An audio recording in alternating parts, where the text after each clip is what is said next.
بسم الله الرحمن الرحيم. بسم الله كلمة المعتصمين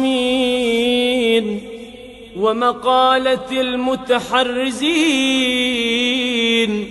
وأعوذ بالله تعالى من جور الجائرين وكيد الحاسدين وبغي الظالمين، وأحمده فوق حمد الحامدين.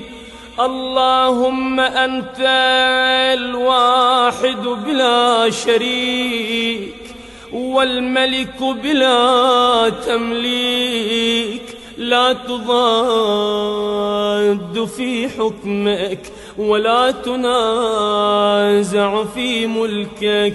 أسألك أن تصلي على محمد عبدك ورسولك، وأن توزعني من شكر نعماك ما تبلغ بي غاية رضاك، وأن تعينني على طاعتك ولزوم عبادتك واستحقاق مثوبتك بلطف عنايتك، وترحمني بصدي عن معاصيك ما أحييتني، وتوفقني لما ينفعني ما أبقيتني، وأن تشرح بكتابك صدري وتحط بتلاوته وزري، وتمنحني السلامة في ديني ونفسي، ولا توحش بي أهل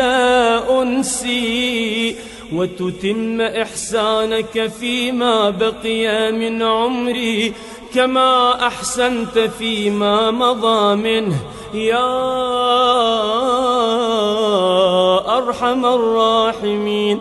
وصل يا رب على خيرتك من خلقك محمد وآل بيته الطيبين الطاهرين.